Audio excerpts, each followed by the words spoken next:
Well, hello, one and all. Good evening and welcome to this very special virtual event, which is coming to you live thanks to our friends at Waterstones. Wherever you're watching from tonight, you're very welcome, and we hope you're keeping safe and that you're well, and thank you for joining us. My name's Joe Haddo. I'm a radio producer, a writer and a podcast host, and I've got the pleasure of hosting two wonderful authors for us this evening. Our first guest is the author of many, many books, almost too many to mention, including 23 Dave Robichaux novels, the latest of which we'll be talking about this evening. He's won countless awards, had his books adapted for film and TV, and has been nominated for the Pulitzer Prize, no less. He joins us tonight from his home in Montana. James Lee Burke, hello and welcome to you. Lovely to have you with us. We can see you, James, but we can't hear you. So I think you just need to press the unmute button there. There you are. All right. How about this? It's lovely to see you, and thank you very much for joining us. And we're also joined by an author who was born and raised in Belfast before leaving for Dublin to study law. He's the Gold Dagger winning author of the Eddie Flynn novels about a con artist turned trial lawyer who we'll be talking about this evening. Steve Cavanagh, hello and welcome to you, sir.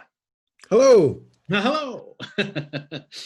So lovely to be with you both, even though we can't be in the same room. But as we were saying a bit earlier off camera, isn't it amazing that we can join Montana and just outside of Belfast and London and sort of have this global event? It's wonderful. How are you both? I had to laugh the other day. I got asked a question which I'm going to pose to you because it sort of made me chuckle. Steve, I'll ask you first. How's your pandemic going? I'm having a sort of an all right pandemic as far as pandemics go. You know, everyone's sort of well and safe and hasn't been sick. We're sort of surviving, you know, going a little stir crazy, but we're surviving. So it's altogether, it's not been an unpleasant pandemic for us personally, but it's been terrible watching, you know, it unfold and what it's done to the UK and across the world and America too. It's been, so we're all gone a wee bit crazy, but apart from that, we're all right. Indeed. And how about you, James? How have you been? Well, we're very fortunate, but I think the entire globe is in danger today. These are the most perilous times that I've seen in my life, and I was born in the Great Depression. But the United States should have been leading the way, and we did not, thanks to the leadership that we have, or lack of it. But if we look at what's occurring in India now, God help us. We're on the edge of something truly terrible. That will be comparable, if we keep going in the same direction, to the 1918 influenza, Spanish influenza, and the 14th century plague. That's not a hyperbolic, it's assured. That's where we are. Yes, it's a very weird, scary time for all of us, and everyone's feeling, you know, very different about it. But it's events like this where we can get a bit of escapism, hopefully, where we can switch off and concentrate on books, which definitely see us through the strange times. And over the next 45 minutes or so, we're going to talk about your two latest novels. We'll talk about your writing, about future plans. And if anyone watching wants to ask questions to our guests, you can do so on the Q&A. Just write your name and your question, and I'll get to as many as we can throughout our chat. Talking of escapism, do you think we need novels sort of now more than ever, Steve? Is this a time when people are reading more and really enjoying the fact that we can get our heads into a good page turner and sort of forget about everything that's happening outside? I think we can. I have to say, I struggled with it when at the start of the year, I struggled to read fiction, and I struggled to write as well. It was hard to write, but I think everyone needs a bit of escapism, really. You know, I mean, that's how we cope. You know, art and literature is how we cope throughout the world wars, throughout everything. We always have that, and that's hugely important for us. Yeah. So we all cope in our own little ways. A lot of people are doing jigsaws. I've seen a lot of my friends online are doing jigsaws, and I'm deeply worried about this because I don't like jigsaws. But apart from that, everyone's coping in their own way, and literature, I think, has never been more important, I suppose, for respite for people. Yeah, and James, you didn't have, well, I don't believe, much of a sort of creative block, did you? Because obviously this new novel, A Private Cathedral, was due to come out a bit earlier in the year, and it was pushed back, obviously. But in that time, you were working on another book, weren't you? Yes. Yeah, stay pretty busy. You can't join the union if you work for yourself. And have you missed, as I know a lot of authors have, who I've spoken to over the last few months, you know, going out on tours, you know, which is what happens when you publish a new book and you get to sort of meet the fans in person at events. Is that, you know, have you missed doing that for this novel?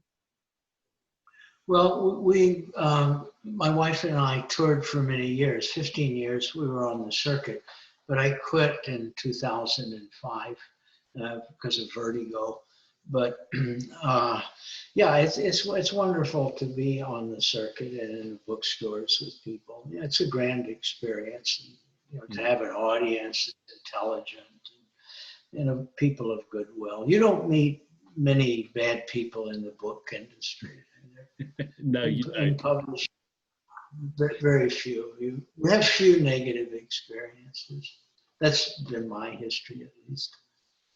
Now, before we get on to talking about both of these books, which I want to do, and taking some listener questions, I've got a question for both of you. As writers, you spend a lot of time, whether we're in lockdown or otherwise, in chairs at desks, right? Because that's what you do, that's your profession. And I noticed, James, that you have a beautiful looking red leather chair there that you're in. My back is killing me from all this sitting down. So what are your writerly tips for us all, for, you know, for making sure that we don't sort of end up like I am at the moment, which is sort of bent over like this? Well, I've never thought about it. Look, it's like Socrates said, the uninformed life is not life. You know, it's a form of death. And that art's a liberation. It's not a distraction. It takes us into science and the humanities, and art are the incremental discovery of what God has already created. And so it's like the monastic age, when copiers of all the great classics hunkered down during the plague. They saved us, they saved civilization, but we live in a time in which, of course, the written word is fading away, and illiteracy has been giving electronic legitimacy, and it passes itself off as a science. But it's I think, the worst kind of just sort of dumbing down of a culture. We've really done a good job on ourselves, I'm afraid. I think if you're going to be working, you should be comfortable. You know, I've been having neck problems because I'm working on a laptop on a desk, and I need a desktop, which I've ordered one. But it's writing and working. It's where you're comfortable and where you're inspired. You know, like Mr. Burke says. Actually, 2 years ago, I was on a book tour, and I had a day free in San Francisco, and I went to Cafe Trieste in Vallejo Street, where The Godfather was written. The Godfather was written. Mario Puzo and Coppola wrote the script for The Godfather together, but they were never physically together when they were writing the script. Coppola sat in Cafe Trieste and wrote it alongside Papagianni, who was the owner of the cafe. And there's been lots of beat poets and people. It's a very famous cafe. So I went there and I wrote there for a while. And then I went to City Lights bookstore on Columbus Avenue and bought a couple of books. and I walked up the street to St. Francis of Assisi Church. It's a beautiful Catholic church, and across the street from that, there's a little Italian quarter. And I sat outside. It was a lovely day. I sat outside and had a cup of coffee, and I wrote a bit more in my notebook. And I wondered kind of why I'd done that. I definitely wanted to see this church and sit outside there. And then I remembered this is something that Mr. Burke had done in about 1982. You were sitting in the same seat looking across at the same church, wearing the opening to the Neon Rain, if I'm not mistaken. That's absolutely correct. Bookstore and Getty's City Lights bookstores right down the street from the cafe. That's right. I began writing in longhand on a big old yellow tablet, the Neon Rain, right there. San Francisco is a great city. It sure is. It sure is. So I got to walk in the footsteps of two literary giants that day, Francis Ford Coppola and James E. Burke. I was never happier. It was Jack Kerouac at the time. That's right. So, yeah. That was a pretty good day for you then, Steve, wasn't it? Really? That was a great day. James, do you find that you can still write, anywhere like that? Do you still go out to write, or do you mainly stay in now and sit in that beautiful chair that you're in, and pen on the computer, or do you still write longhand? Well, I keep a schedule. I've had it for many years, and I write every day, and I aim at 750 words. The next day rewrite that, and then start another 750 words. No days off, not for anything, unless the ebb and flow of life and truths. But if I do that, I can write one book a year, but I have to do it every day. Wow, that's good discipline.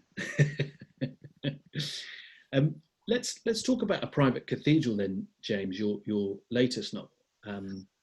And the last three books that you've written and published, including this one, were published as a sort of trilogy, weren't they? So can you, for those that are watching who maybe haven't got to this book yet, can you just tell us a little bit about the story and the third in this series of a trilogy? Yes, I began a trilogy on book 21 of the Rugby Show series, and the three books comprising the trilogy are Rugby Show, The New Iberia Blues, and A Private Cathedral. It's about the coming of a dark presence in our midst, and it's a feeling that it's based upon a feeling I've had for many years. Again, I was born in the Depression.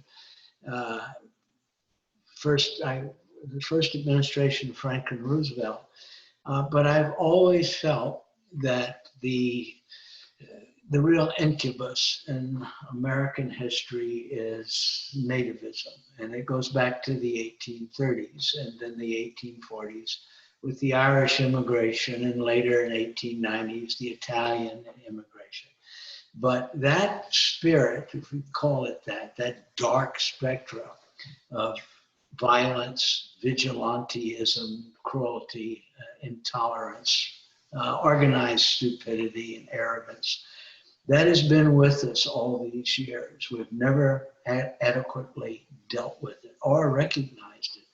And it has come a-borning in our midst, namely through a commitment to neocolonialism that followed World War II.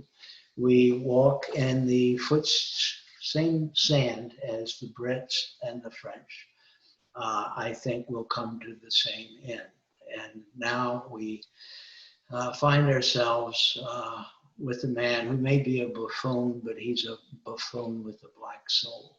But his antecedents are well known. George Wallace, Joseph McCarthy, and Huey Long. Those were the demagogues of earlier times. But this fellow, I think, understands the same kind of vulnerability that all demagogues sense in the electorate. They have a devil's insight into people's weaknesses. They understand the worst that is in human beings, and they feed these people as they would with a narcotic, and they're splendid at it, and we bought it hook, line, and sinker, and that's where we're teetering. It's right on the edge. We're right on it. I was in Spain in 1959. That was the first year that Franco allowed foreigners into the country. And I was at the University of Madrid, lived in the international dormitory. And my first morning waking there in Madrid was to the sound of soldiers goose stepping. And it was I looked out the window, and there were these Spanish soldiers. They were wearing double sand brown belts. They had the bucket helmets on. They had the huge boots, and they were stomping on the cobblestones. They carried Schmeitzers and Mauser rifles, Schmeitzer machine guns and Mauser rifles. Boy, it was absolutely frightening. And I thought, this is the real deal. That's what we're fooling with now. We're that close. There's a question here that I'd like to put to you, James, which it's sort of like a question I was going to ask you. I think this is possibly one of your darkest books yet. Would that be a fair assumption, do you think? That's a fair assumption. And Nicola Clayton, who's watching, and hello, Nicola, thank you for your question. She asked, do you think Dave and Cleet's values are of their time? Have we lost the simplicity of morality and truth, particularly in times like this? Well, it depends on whom we're speaking about, which group. It seems, for whatever reason, there are a large numbers of people who are willing to put their morality, their personal morality, even their desire to live in jeopardy to follow a person who, for some reason or another, justifies their fears, their anger, their racial hatred. Race has an awful lot to do with these things. But that's where we find ourselves today. And of course, the rebirth of nationalism. And we thought that maybe the corporate culture would be the undoing of nationalism, but instead it has, in the same way the Krupps, the DuPonts, in effect, gave breath, life, and sustenance to martial people, militarism, imperialists, whatever you want to call them. But that's where we find ourselves today. I don't know that there's one source for these things, but I grew up in the South, American South, and it's all, look, you know the work of John Grisham, right? You know his novel, perhaps, The Chamber. In the film adaptation, Gene Hackman plays the role of a Klansman about to be executed in Parchman Penitentiary. And the warden goes to the cell and he says, Joe, it's time, we got to do it. So do you want to say anything before we have to do that? Meaning kill him. And he says, yes, sir. There's many a man I hated in my life, and the one I hated the most is myself. What a line. Mr. Grisham should have gotten the Pulitzer Prize for that one scene. Wow. That says it all. The oligarchy taught people to hate themselves and to blame their problems on their brother. And their brother was a black man. Thank you, James. We'll have some more questions for you in a moment. Steve, if I could just come to you to talk about your latest 50/50. This is another Eddie Flynn novel, as I mentioned. Before you tell us about the story in this book, I wondered if Eddie was the sort of the lawyer that either you were or always wanted to be. Maybe a wee bit of both. It was certainly, we have the same kind of techniques, Eddie and I, but I would never try a lot of the things that he seems to get away with, you know. So there is a wee bit of wish fulfillment. He does punch a lot more policemen than I have. No, not just, he hasn't punched quite as many policemen as I have. So and that's pure fantasy for me as well. I'm getting my wish fulfillment out on the page. But no, he's an interesting lawyer, an interesting character. He will always do the wrong thing for the right reasons, and that's sort of the part of his character that appeals to me and gives me lots of opportunities to get him into trouble.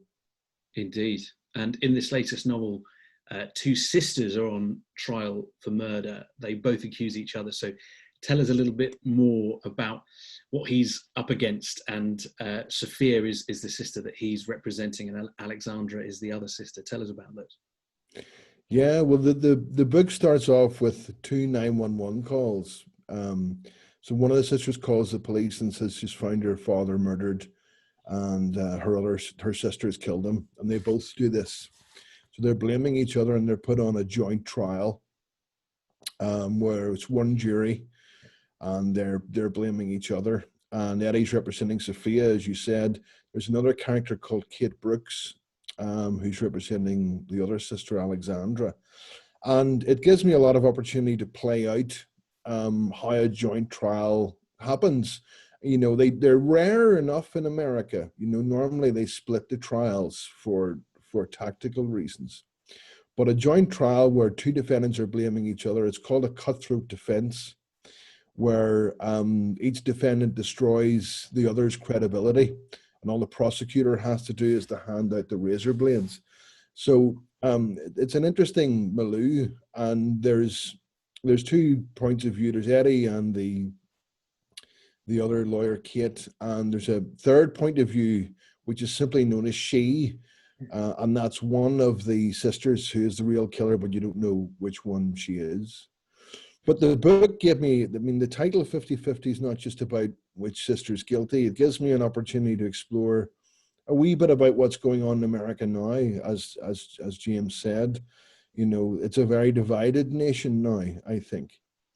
Much more divided and partisan than it used to be. There's 2 factions at work.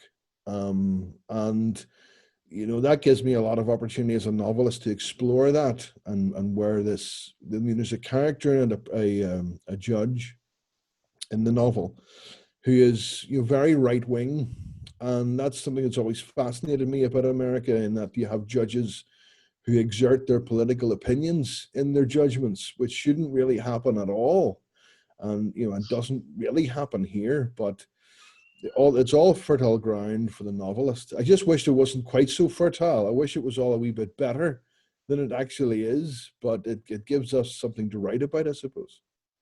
And what is it about America that you feel drawn to write about, Steve? Obviously, living in the UK and in Belfast, it's, you know, why set your books in America?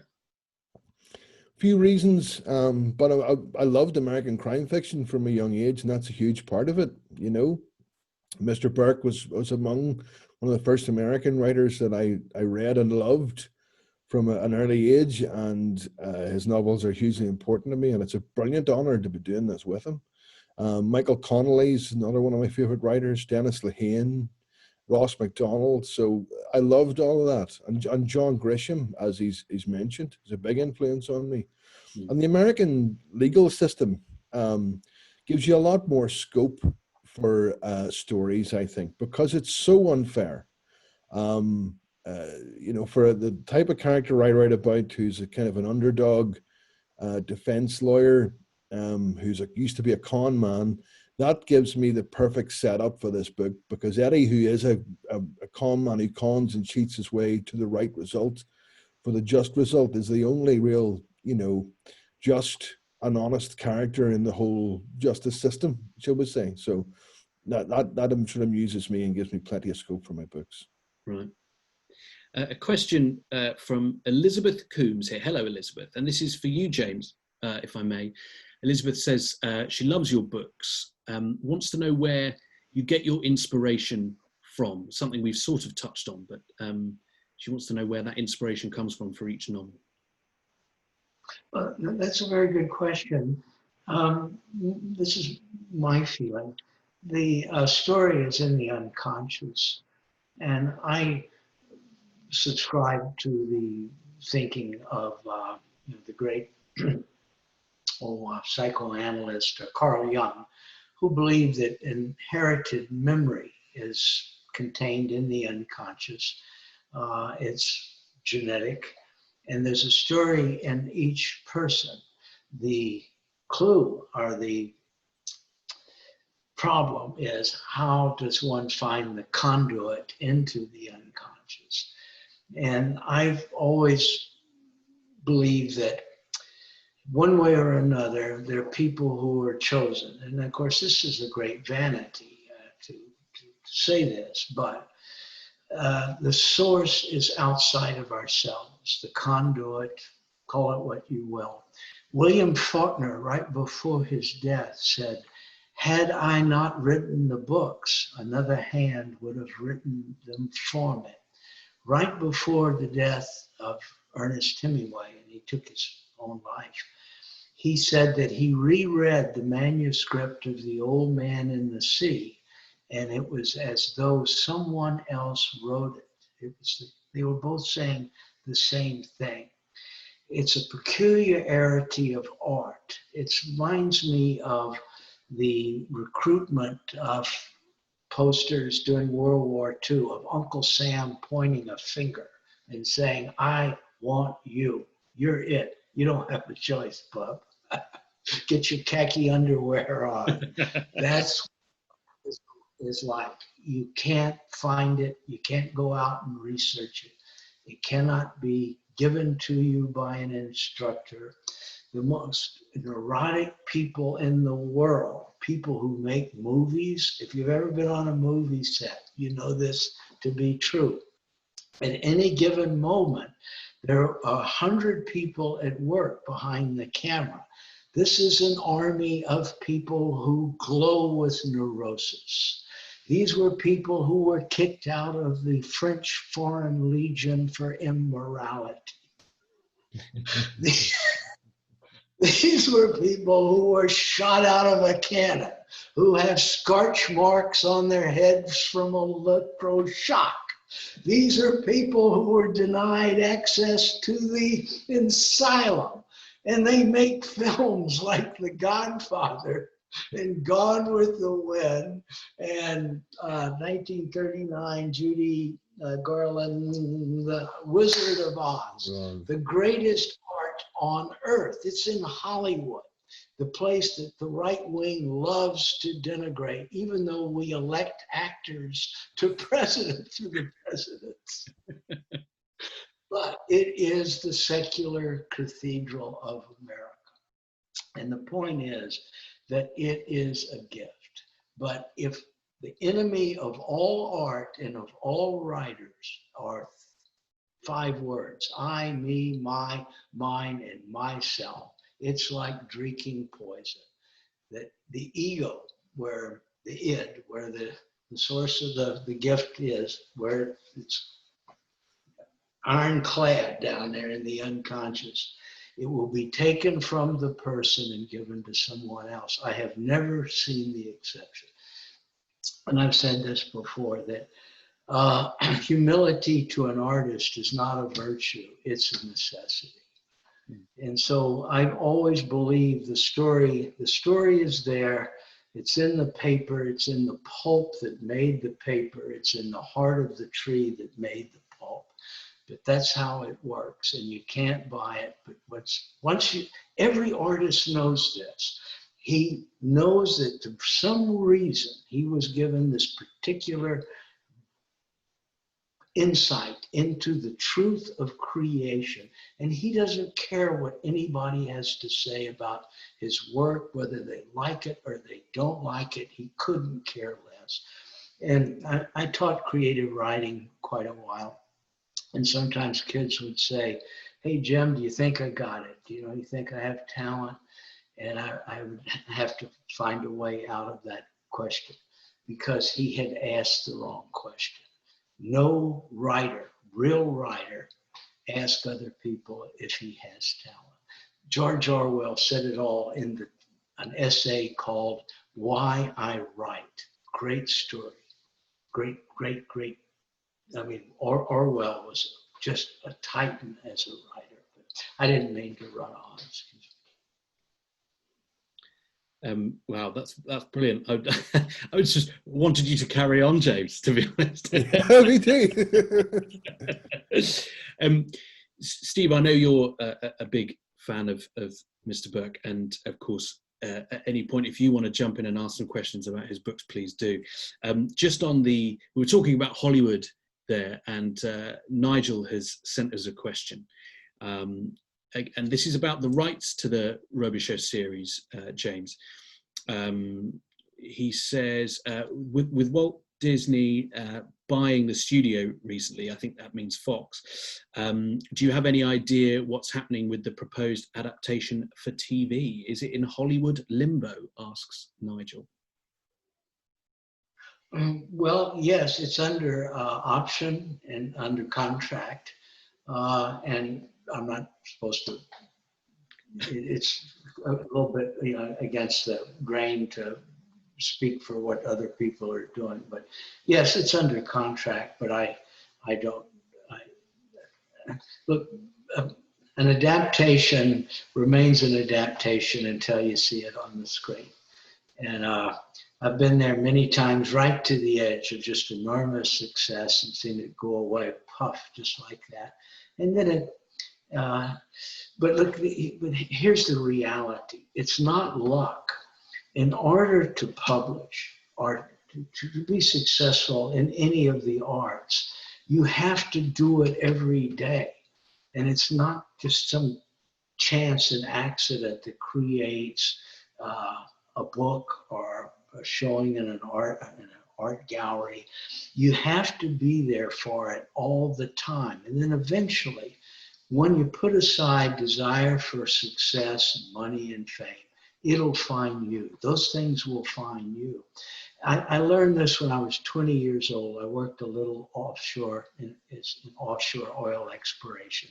10 days on, 5 days off.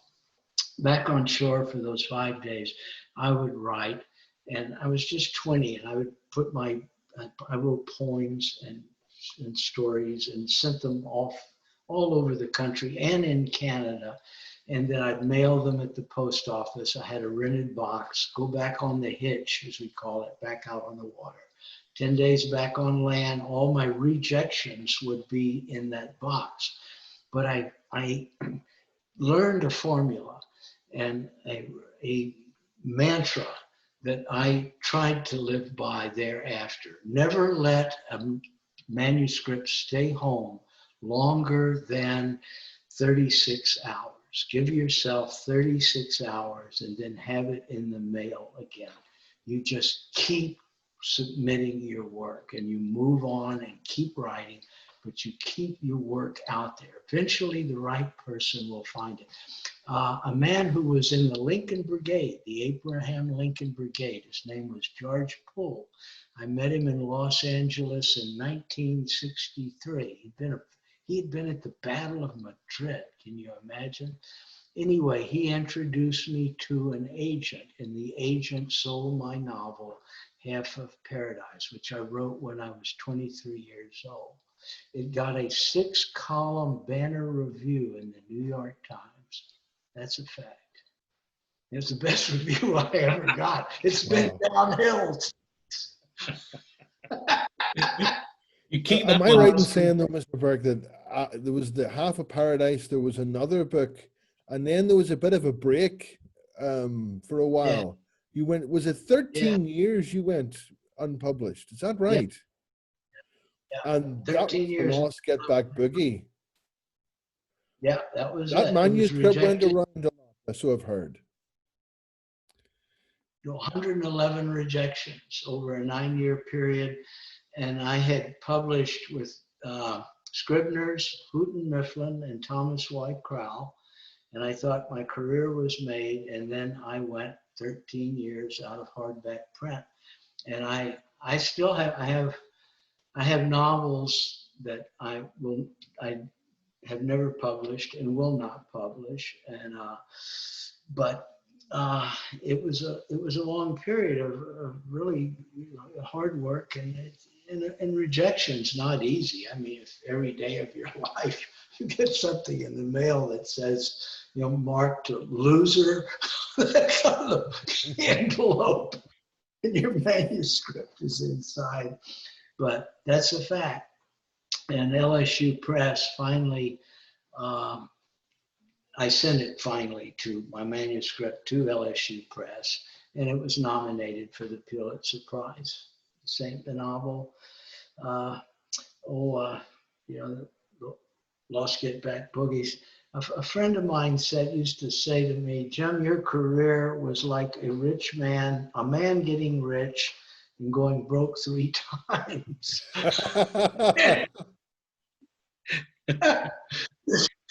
I had this friend who was from Brooklyn. He was a socialist plumber who used to work for the mob. I mean, gee whiz. But anyway, he had these great insults. I just loved his insults. And he used to say things like, and he had a really, Brooklyn accent. He would say, "You should have a house with 50 rooms and drop dead in every one of them." He always gave me a little boost once in a while. I mean, encouragement. And I was really a fine man. His name was Joe Smith. Brilliant. Steve, we're talking about James's sort of writing journey there, and amazing to hear about you being on the oil rigs, James. But what was your writing journey like, Steve? Because obviously I mentioned you were a lawyer, you were very much involved in the law. Were you sort of coming home from court and, like James said, just writing and writing, whether that be the start of a novel or poetry or short stories? How did it work out for you? Well, I always fancied being a writer, but I never thought I could write a book. I thought books were too long. I couldn't write a book. And I had that belief for many, many years. So I wrote screenplays when I was around 18 or 19. And I got rejected roundly for that. I got an agent, but I never sold a script. So I thought, well, I'm going to forget about that. And I concentrated on the law. And I was a lawyer, and I didn't write anything really from the age of about 20 until I was around 36. And at that age, my mum passed away quite suddenly. And she was the only person who ever encouraged me to write. And she was the person who gave me the love of reading. She was always reading. And I thought, I'm going to have a go at this. I'm going to try and write a book. I'll try and write a book that she would like.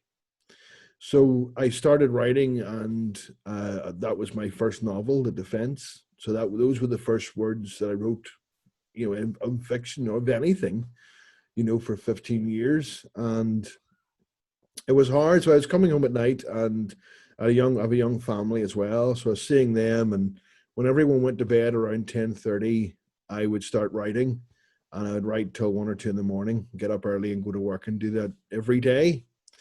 And I got lots of rejections. I didn't get 111 rejections. If I had 111 rejections, I think I would have given up. But I got close to that.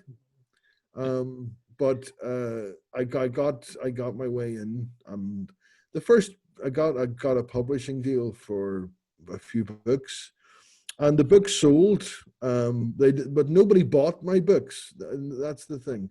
The first 3 books, no one really bought them. So my second novel, The Plea, sold 971 copies in the whole of the UK in the first year.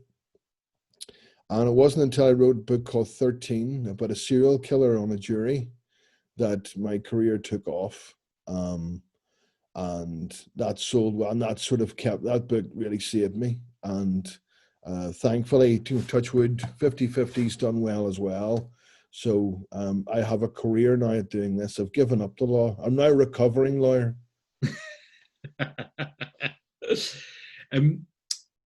There's a message from Barry here, which I'll direct to you, Steve, but feel free to jump in as well, James. Thank you, Barry, for this question. Who have you read recently, asked Barry, that you would consider to be a fresh voice in specifically the crime genre? I would say recently Sean Cosby, who's a writer from Virginia. He writes under the name S.A. Cosby. He wrote a book called Blacktop Wasteland, which I really enjoyed. And it is a fresh voice, and it's a big voice he has. It reminded me a wee bit of Elmore Leonard or Chester Himes.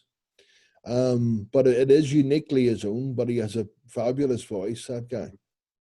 That's great. Has there been anyone recently, James, that you've read, maybe a new author that's really stood up to you? Well, not really. I've never thought in terms. That's a good question, because I've never thought in terms of a new or an old voice.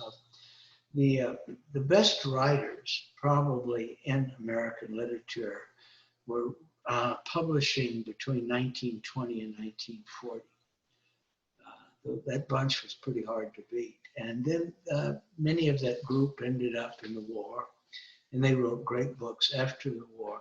I think the issue is not really the voice or the age group. It is, again, an attitude. What I sense going on now in literature is a movement into the self. It's I hate to use the term because it's pejorative, but it's narcissism. There is an enormous engagement here with the concerns of the self. The story ends at the end of the protagonist's fingernails. And it's disturbing because it's another manifestation of, I think, the insularity that electronic communication have given us. We are no longer a communal society. We are one in which gratification can be had with this electronic thing hanging off of one's ear. But the peculiarity of the culture is that the medium is more important than the content. And I do a test on any young person who's got one of his smartphone on his ear, not knocking, it's not the point, not knocking technology, but ask him what he's listening to. That's when you get depressed, because it has nothing to do with the acquisition of knowledge, wisdom, art, beauty that I can see, and no interest in history. And so if you take any number of American magazines, literary magazines, and look at the stories that are printed and count the times in the story that the personal pronoun, I, me, my, mine, and myself are in there, you're drowned in like alphabet belt soup. So I believe that it's, again, I'm not going to blame this on technology. It goes back to the 1960s. And as we liberated ourselves from many things, or tried to, we began to have this notion of liberating the self, which translated not into self-improvement, but a kind of in-your-face aggressiveness as a substitute for candor. We abandoned civility. We put the rights of an individual, a bigot, say, perhaps, because there's no worse bigotry than allowing all of the infantile instincts in the unconscious to have sway. But that's what, in effect, we did, and we're stuck with it. We undid a respect for others. I think many of our political problems have the same origins, that it's okay to just trod all over other people. That's the message the American president, the current one, has. You just step on other people. If they are going to die of the COVID because they're old, that's just too bad. That's the implicit message. So I think also, academic writing had a measure of influence in creating protagonists that were in effect extensions of an academic writer. I mean, academic writing has all the interest of chalk dust blowing in the wind. As a rule, the issues are, am I going to get tenure or not? Is my pate growing larger? Do I have a distended stomach?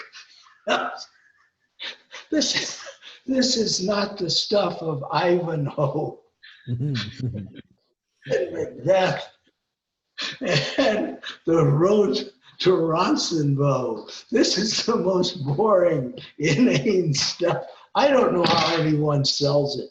I am absolutely lost. I am sure if there's a hell, fiction like this will be stored in a room where the damned are forced to read it for all eternity. But it's about the end. My heavens. Anyway.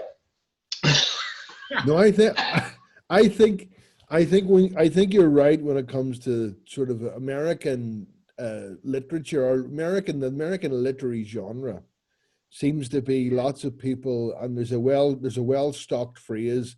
It's all about the vaguely dissatisfied in Connecticut, but I think in crime fiction there is a more socially aware novel you'll find there. You'll find more stories today now about the struggles of minorities and immigrants, and all of that is reflected in the social struggle. Is more reflected, I think, now in crime fiction and mystery fiction than in the literary genre nowadays.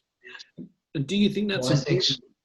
Do you think that's important for crime novelists to be speaking, or all novelists, but specifically the crime genre, to be tackling sort of issues of now and talking about and debating in a way the things that are going on in the world today? Is that important to writers?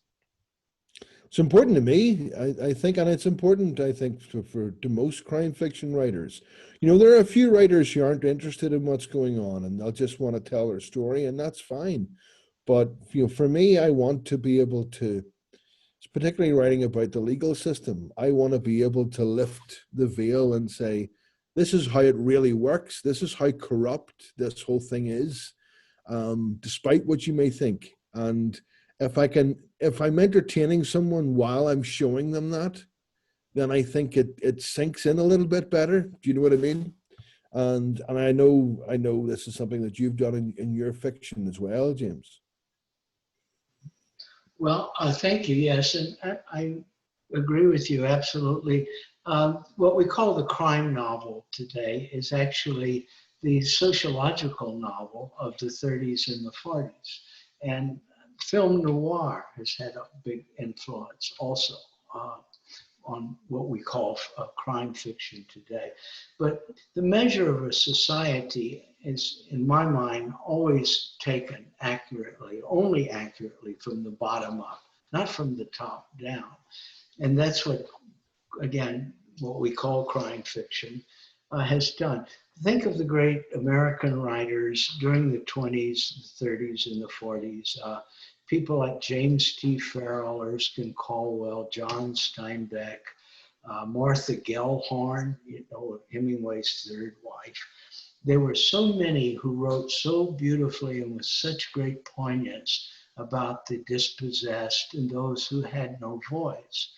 And crime fiction has given many writers a venue where they're not really writing about crime, but about injustice. Yes. And I think, yes, you're absolutely correct. And William Burroughs once said that he hated categorical rhetoric. He said, newspapers are always giving titles to things, putting them in shoe boxes. Well, we're in the shoebox of crime, but it's a very nice shoebox. Yeah. Well, it's a great shoebox, as you say, James, and I have the pleasure of spending a lot of time with crime writers and doing wonderful events like this with yourselves. And actually, I was thinking about, Steve, you host your own podcast where you speak to fellow authors. And I know, James, that recently over the summer, you've been, doing virtual chats with authors. I think you had recently Lee Child, didn't you? Stephen King.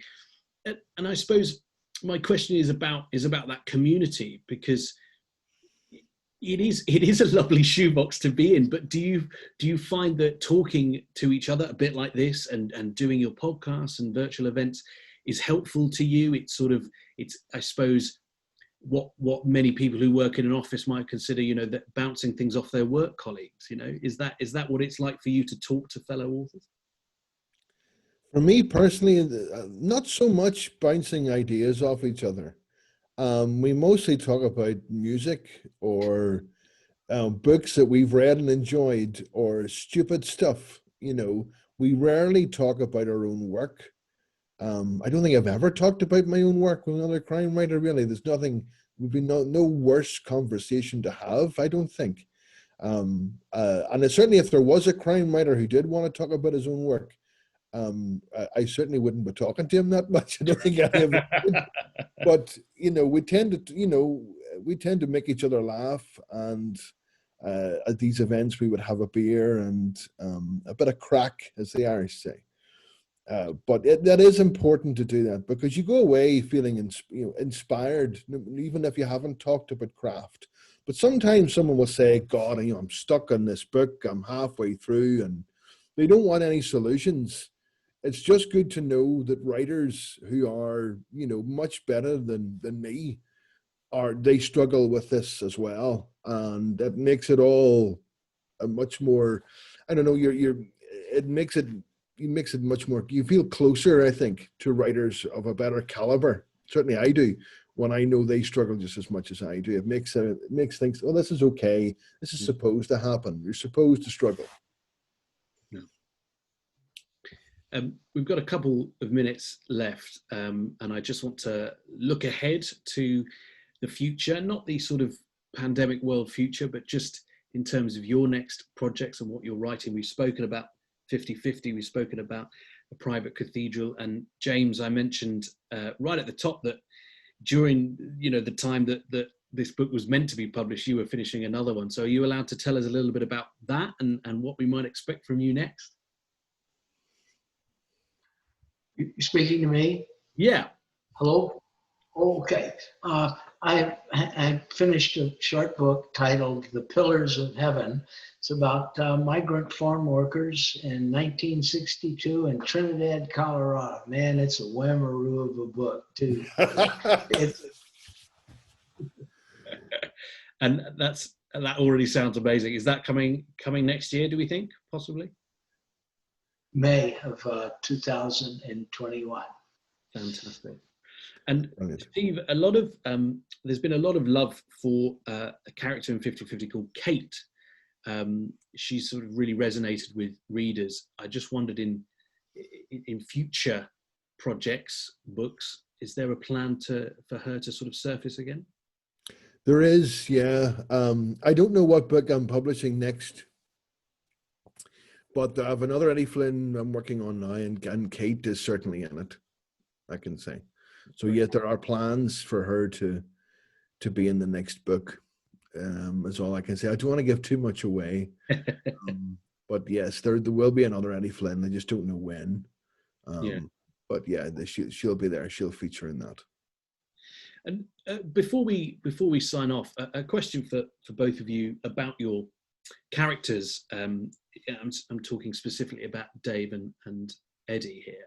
Characters that you've written over many books and many years and lived with, and in your case, James, since I believe 1987, I think the first Rugby Show novel was published. Do you feel like you know them better with every book, or do they still sort of surprise you? I'll ask you first, James. Well, it's the latter. The characters always surprise me, because every writer knows this. You begin writing about a certain person, and that person then takes on his own dialogue, goes where he wants, sort of takes over things. again, I always believe that I'm more witness to my work than creator. What about That's you? brilliant. Yeah, I think that's right. I mean, Eddie does surprise me. And with each new book, there are some surprises. Michael Connolly, who's a mutual friend of ours, said a brilliant thing once about writing Harry Bosch. He said, for every new Harry Bosch books, it's like putting on an old familiar coat, but you're always finding new stuff in the pockets. And I like that. I can't say any better than that, so I'm just going to steal what Mr. Connolly said. I think that's a great line to end on, isn't it? Thank you both so much for joining us tonight, for spending time. I feel like we could just chat for another hour, to be honest. But it's been so lovely spending time in your company. Thank you, everyone who have been watching, and for all your questions as well. Thank you, Joe, for doing this. I really, really My pleasure. You've done a brilliant job. And thank you, Mr. Burke, for this honor. No, mister, that's for old people.